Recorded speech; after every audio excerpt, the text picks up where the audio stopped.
We're closing in here on the start of the 2022 football season. Hi, Sean Callahan with Husker Online and for ABM. And we're going to continue our in-depth conversations with the members of the Nebraska football team today. We're joined by the specialists. We do not discriminate, by the way, gentlemen. It's great to have all the specialists in here. A lot of new faces for Husker fans. We've got punter Brian Buschini from Montana, long snapper Brady Weiss from Georgetown. We've got Timmy Bleekrod, a new kicker that came from Furman, and Brendan Franke via Gretna, Morningside, now Nebraska. It's kind of it's a really interesting group of guys, so many different stories. And I wanted to start right there. Everyone just kind of sharing their story, how they got to Nebraska, their experiences before. And, Brian, you were the FCS, I believe, punter of the year. You played at Montana. You've got 3 years of eligibility. Why'd you pick Nebraska? Why did you transfer here? And kind of how's the transition been for you? Yeah, I was really blessed to be pretty highly recruited once I entered the transfer portal. But my wife and I kind of sat down and talked over a bunch of different things about different places. For example, like getting recruited to the University of Washington. I didn't want us to move to a big city like Seattle and kind of be around that. So the combination of the safe town, the good school, and the up-and-coming football program, that was kind of the biggest reason why I chose here. I'd say that the ability to help hopefully improve the special teams group from last year was another reason why I chose here. And Brady, you came from Georgetown, and I don't know if there's ever been a Georgetown football player to transfer to Nebraska, so it's a very unique deal. What was your experience like at Georgetown, and kind of what brought you to Nebraska? Yeah, I loved my time at Georgetown. I went there originally to play defensive line and long snap as well. And then towards my end of my time there, I kind of just realized I wanted to try to, play on a bigger stage and in front of more people and just get that kind of experience. And then when I was in the portal, I wasn't quite like Buschini over here with as many teams reaching out, but I think Nebraska was just showing me the most love, and the communication from like Coach Connors, Coach Bush, and just the whole staff kind of, go where you're wanted, and that's kind of just, I took off and ran with it. Well, and Brendan, you kind of came into almost like a tryout last summer when they could do those open workouts, and you just drove up, I remember, and didn't know what was going to come out of it, and the next thing you know, you were the guy kicking off at Illinois. I mean, tell your story a little bit more and how you ended up at Nebraska from Morningside. So obviously playing for a program like Morningside, they're very highly regarded at the NAIA level, and we had just lost like the semifinals. I was like, okay. So I was like kind of done playing football. I was hoping I could be one and done, like go to a bigger school like Nebraska after a year. But when I had gotten released, I couldn't enter the portal because the NAIA and the NCAA don't link up like that. So I was like, okay, cool. I'll just go play soccer because, I know how to do that still. I think I'm all right. And so I was 2 days away from transferring, and then Aaron Graham, the old center for the 94 national championship team, he was my coach growing up, like 5th, 6th grade. He goes, I got you an unofficial tryout with Nebraska. I was like, well, sweet. And so I pulled up, and it was like pouring rain that day. They're like, well, we got to move your tryout to the Cook Pavilion. So I was like, kicking in the rec center, and I was like super nervous. I kicked with one other guy, and then I guess I did good enough, and here we are. And Timmy, you had a really good career at Furman. You got your degree, just finished up. Congratulations, by the way, getting that Furman degree locked up. But what brought you to Nebraska? Yeah, so after a couple years at Furman, my 2 options were either to delay graduation for 1 semester and then just play 1 more year of football, even though I have 2 more years, or hit the portal and see what happens.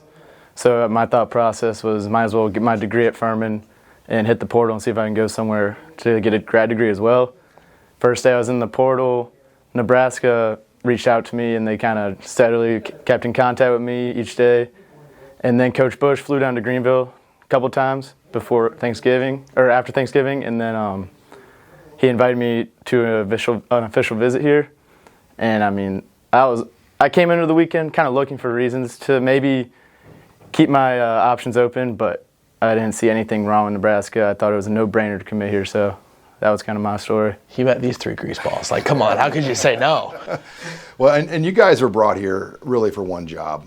To repair the special teams. And I've done a lot of talks around the state, and when we show the film of the punter and the kicker added, people, I'm not even joking, people give standing ovations. Like because it was a rough year for special teams, and it's a lot of pressure on all four of you guys. But Brian, how much onus do you take in saying, like, we're going to get this thing right this year?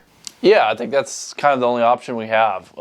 It's kind of a 1-0 season for everyone here in Nebraska right now. And I think that we all kind of have a new mindset this year. We want to change the culture of the way special teams have been run around here.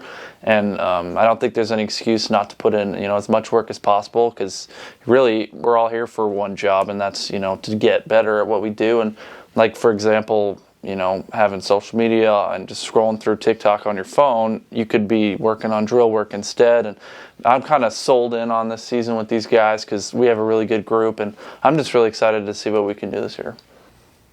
I would definitely say everybody around here is bought in. Being a part of the special teams group last year and seeing what that room is like, this year is a complete turnaround, and just there's a more positive attitude towards everything that's going on. We all want to be there. We all love being around each other, and it's a night and day difference, and I think the talent level's risen pretty significantly with just the guys in this room. And Timmy, I know you've been here just a short time, but what have you seen?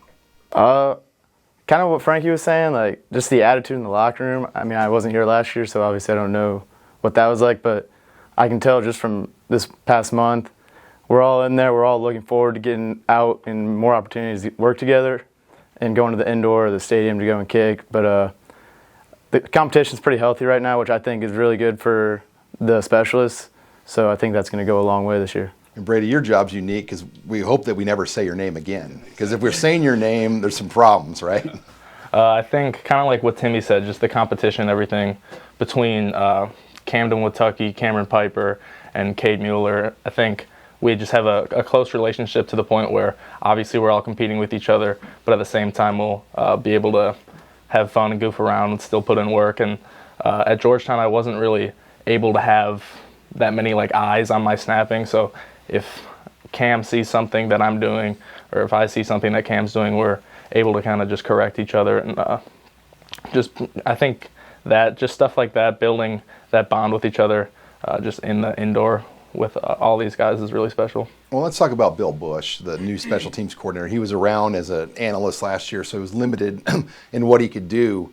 But when you just are around Bill, how much can you feel how bad he wants us to work with you guys? Because he's a native Nebraskan. He's worked under Coach Osborne and been around Nebraska a long time. And, I mean, he knows, his one job is to get this thing right. Mm-hmm. Yeah, I think for me personally, this is, my first year here, so I didn't, really witness what it was like last year with him behind the scenes. But he really pushes a culture of being a pro, which is something I really love. Coming to the facility, getting treatments, multiple times a day. That's something that he's harping on me about. And just kind of everything you do in your life needs to revolve around getting better as a football player and making this team better.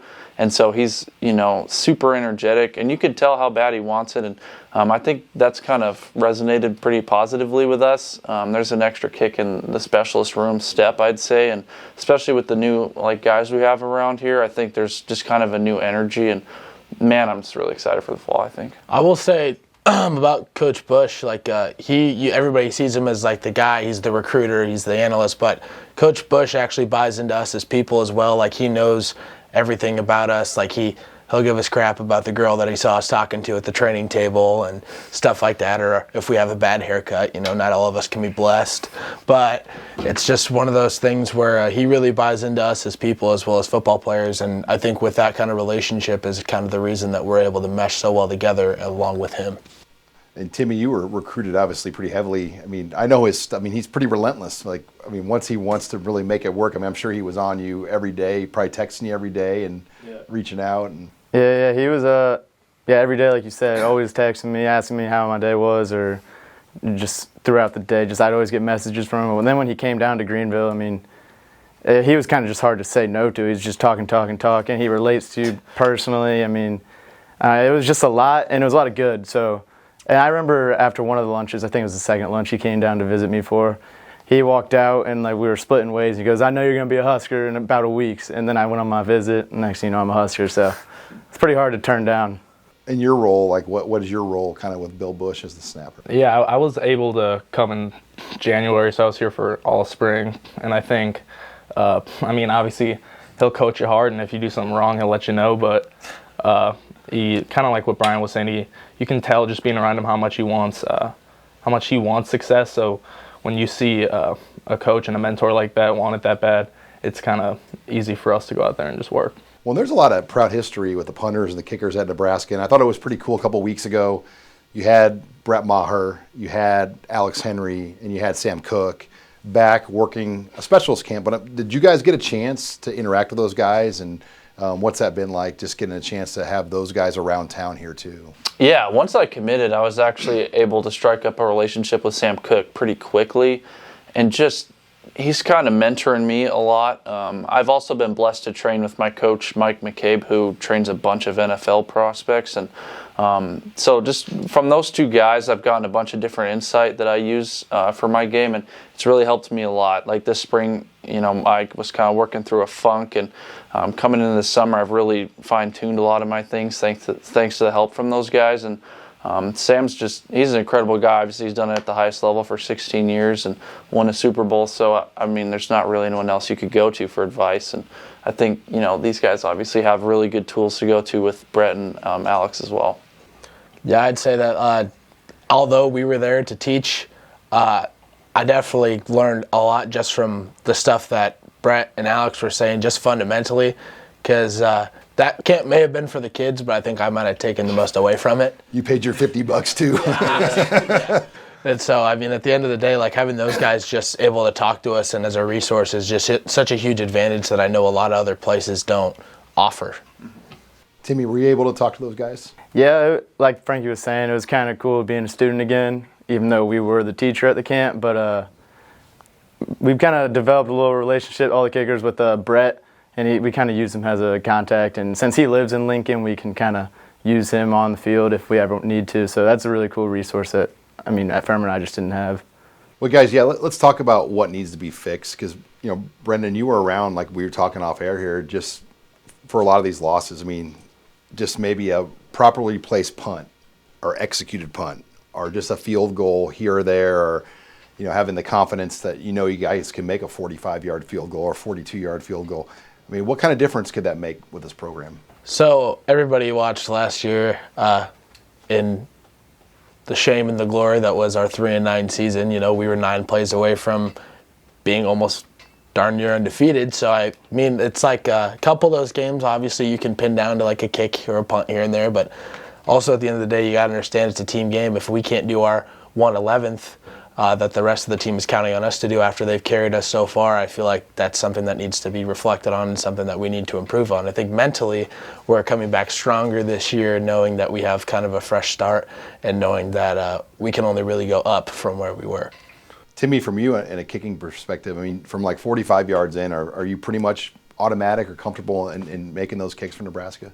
That's what my kind of goal is. My goal really every time I go out to kick is just go 1 for 1. I don't really have a long-term picture of like what I want, but really from like 40 and in, I kind of expect to be as automatic as I can be. But it's been good this summer so far, being able to get work in with Brian and Piper and the snappers. So just developing that chemistry is going to be really big for us in the long run. And Brian, for you, I'm sure just learning how to play in the stadium and the winds and the elements. How big is that going to be a part of your training this summer and off season? Because you've learned something about Nebraska probably already. The wind is very tricky in this state. Yeah, it's pretty windy. Growing up in Montana, I was fortunate enough to kind of be raised in a place where there's similar winds.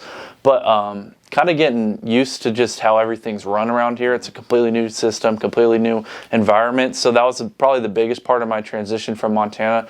But at the end of the day, it's the same size field, and wind is wind. You can't control it. So once the ball hits your foot, it's not in your hands anymore. So don't make it more than it is. Because, obviously with the year that was last year, a lot of people are going to try to make it more than it is, but all I do is trot out there and kick a piece of leather and then walk off the field. So at the end of the day, I think the more you try to make it more than that, that's when you're going to start to kind of see yourself decline. And in the big picture, what do you think your role is right now? I think my role is just to, continue to provide energy, continue to work as hard as I can, and then just keep snapping as well as I possibly can. And I think we can all kind of just say, like, as of right now, just continuing to work and, kind of Frankie touched on, just continuing to build on what we had last year and keep pushing forward. And then, guys, you open up week 0, 75 days from now as we're taping this interview, which seems crazy to think that we're that close to the start of the first game. Week 0, Dublin, Ireland, national TV.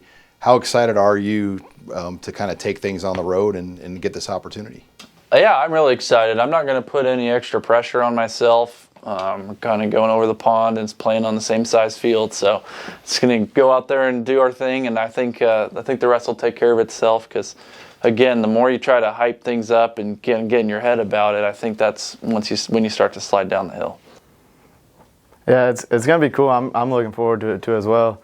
It's actually going to be my second time playing a football game in Ireland, because we went over in my high school at my junior year. We went over when Boston College and Georgia Tech played. So I've been to the stadium. It's really cool. And, I mean, I'm just looking forward to it. But at the end of the day, we're going there for a football game. So, like Brian said, just... So were you like an opening act before kind of the big college game? Or kind of. Georgia Tech, 3 Atlanta high schools went with Georgia Tech, kind of. So we played the day before in a smaller stadium. But then everyone got to go to the game at Aviva Stadium. It's really cool. So you're going to be able to tell all these guys where to go. I guess, yeah. I mean, at the end of the day, it's a business trip, so I know a lot of people are asking me, like, do you know what you're going to be able to do down there? Are you going to sightsee? You guys going to be able to hit the bars? I'm like, well, to be completely honest with you, I just don't think that should be our priority right now. Our priority should be walking in there, getting things done, and getting home with a W. How about you, Brady? Yeah, I think kind of what Brian said, just try to keep things as simple as possible. Don't overcomplicate anything. And if we continue to put in the work now, it'll just be more simple over there in Ireland. Well, guys, appreciate you guys taking a chance to sit down here as we get ready for the 2022 season. Absolutely. Thank you for having us. All right, thanks again to all of our specialists. For Husker Online and ABM, I'm Sean Callahan.